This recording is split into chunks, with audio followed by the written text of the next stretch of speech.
big win for Manchester United as they win. The Red Devils win 2-0. And thanks to that draw against Leeds United with Newcastle, they're even on points, of course, a goal differential, but still a very important victory for Erik ten Hag and co. Rob Dawson, good to see you, my friend. Give me your reaction from Old Trafford as Manchester United win 2-0 against Wolves.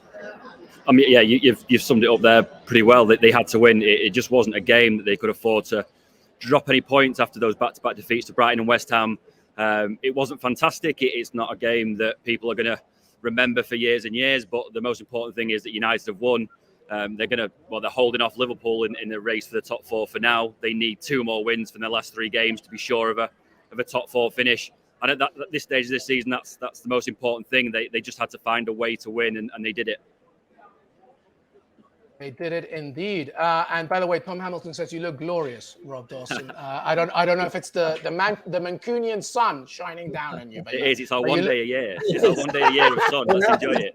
Once a year. That's all. Once a year. Janusz, give me your reaction then, because Manchester United, a very important win, and Anthony looked very lively. Probably could have had a couple of goals himself. And Garnacho, my God, this kid is a player. I'm sure, Rob, you'll chime in a second about him. But Janusz, give me your reaction from this win, because United needed to win this. Funny that you say that, because my jury's still out in terms of Anthony. I mean, I think he's a wonderful player, but I just wonder if when we're talking about Manchester United and the best of the best, it's I always feel like he plays for himself, not for Manchester United sometimes. But I'll give him credit because he's been good. So it's not me just knocking him. But one of those wins that I think we all expected to happen, as Rob said beautifully. I mean, summarize this, not much to it. It was one of those games that I always felt that Manchester United were going to win.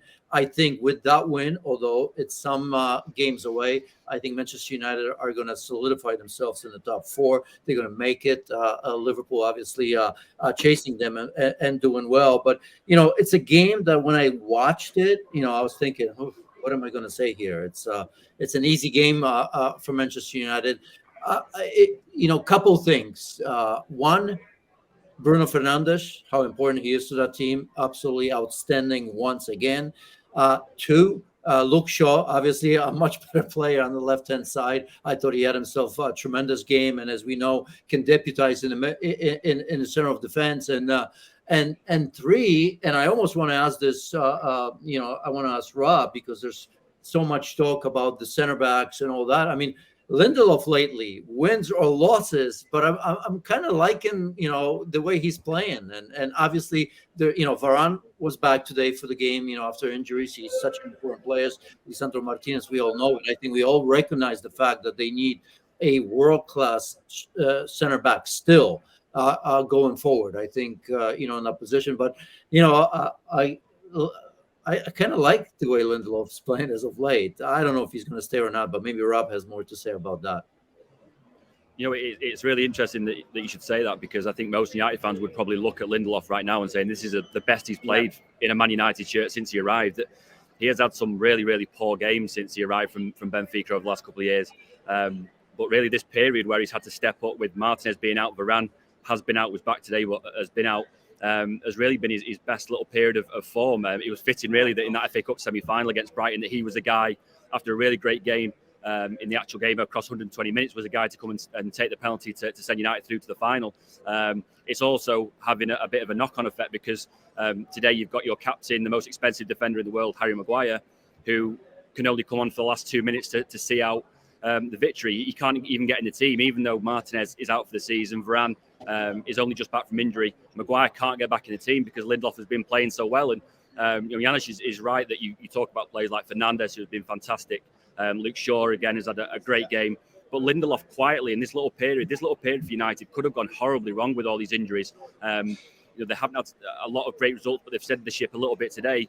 Lindelof really has been key in this little period. And maybe if United do get into the top 4, maybe they go and win the FA Cup final against City. But United fans will look back at Lindelof's performances in this little run and think that he was one of the key guys, alongside the likes of Fernandes and Shaw.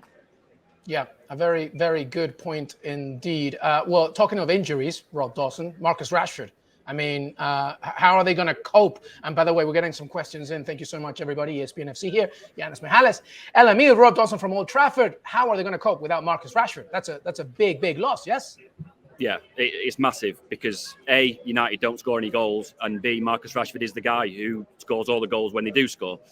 So to be without him again at this stage of the season is a nightmare. I think United will hope that it's not particularly serious. He didn't play today. The way that Ten Hag was speaking at his press conference yesterday, it didn't sound particularly serious, but they're in desperate need of him, really, if they're going to finish the season strongly. And again, looking ahead to that FA Cup final, because they haven't really got many other options. They've got Wout Weghorst, who has come in January and just hasn't scored. He hasn't scored a Premier League goal yet. He's had a chance again today and missed. They've got Anthony Marshall, who, when he has played, has looked relatively dangerous in scoring goals, but hasn't been available for long spells of the season because of injury. And every time he comes back, he looks very, very rusty, and it takes him time to get back into the swing of things. So this is a team all season in Man United who have not scored goals. And to take your top scorer out of that is a monumental blow. And so United will be desperate to have Marcus Rashford back as quickly as possible. That the problem is that, when do you bring him back? Do you rush him back for these next couple of league games to make sure that you finish in the top four, or do you give him time? Do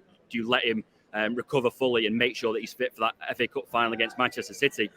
That's the kind of decision that Ten Hag has to make with Rashford, and really he's that important. You have to make sure that when he's back, he's fit and available and ready, because there's no sense rushing him back and having break down again after 10 minutes and then missing him for the run-in towards the end of the season. So they have to be very, very careful with him now. Yeah, what do you think, Janusz? Because, let's have a look, first of all, at the remaining schedule for United. After this, they have Bournemouth away, then they're hosting Chelsea, then it's Fulham, and then the FA Cup final, as Rob was saying, against Manchester City. Then away at Arsenal. I'm sorry. That's a summer match. Apologies, everybody. I'm looking at the Google Docs. But that will be over here in America, by the way. So if you want to get a ticket, apparently it's very expensive. I'm going. Janusz, what do you think? There you go. Selling it just for Janusz Michalik right there. I'm thinking Arsenal. All right. Janusz Michalik will be there. Don't worry.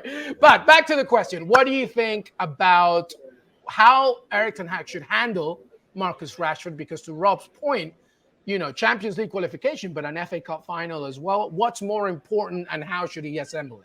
Yeah, as I said earlier, I think Manchester United are in the top four already. I think the rest of the season is going to go smoothly for them for the most part. I think they're going to see it through. Liverpool, great, as I've said, great run in as of now, but I don't think that's going to happen. So I think if you're Erik ten Hag, I think it's one of those games, right? It's probably easy for us to say, but it's one of those things that he'll probably mention the fact that Manchester United are more than Marcus Rashford, and it's a good message. Today they scored a couple of goals, and as we know, and Rob has mentioned, they haven't been at their best. I think they're one of the worst in the top six, right? If you're looking for goals scored. So, but it's always it always happens, right? Somebody steps in, and today I think Ten Hag's going to mention that fact that we're not just about Marcus Rashford. We need to change that. They're going to change that, I'm sure, going forward in the summer. But no worries. And in terms of how do you handle him, all you need to do is make sure that Marcus Rashford is ready for FA Cup final against their city rivals. Nothing more, because I do not think that there's going to be an issue with United in terms of top four. So rotation, team management. I think Ten Hag has done a tremendous job this season overall with an average Manchester United team, but an average United team that's going to be in Champions League. All that matters, of course, and summer, I imagine, will change things. Yeah, even the optics of Rashford, just available for that FA Cup final is big enough. Rob, final question before you go, my friend. Maybe an easy one for you to answer, but it's interesting from your perspective. Just you obviously know the United fan base better than most. If Manchester United, as Janusz said, it should be relatively smooth end to the season for them to get it. But if they don't get it, is that a disaster? They should get it. They should get it. They should. But if they don't, the mood here is really on a knife edge. There has been progress under Ten Hag this season. And if they were to win, they've already won a trophy in the Carabao Cup. If they were to finish in the top four, win the FA Cup final, stop City winning a treble, new owners here over the summer, there would be so much optimism around Old Trafford. The flip side, though, of that is that if they were to miss out on the top four, City win the FA Cup final, win the treble, they get pipped to the top four by Liverpool, and the Glazers stay put, the mood around this club will disintegrate. It's that fine line. There are fans who are around the club at the moment thinking that they've got every chance of seeing a summer where there's genuine hope of taking a next step forward and sort of challenging the likes of City in the Premier League and maybe Real Madrid in Europe. But there are other fans, particularly the most pessimistic fans, who are worried. Worried that they may not qualify for the Champions League, may not finish in the top four, that City are going to win the treble, that Liverpool may finish in the top four, that the Glazers are going to stay. The mood at Old Trafford at the moment is on a knife edge, and it will depend very much on how this season finishes. Obviously Ten Hag will hope that they can get into the Champions League, finish in the top four, make sure they win the next 2 games and get that done and dusted. Beat City in the FA Cup final. That would be a fantastic end to a season that has seen a lot of progress.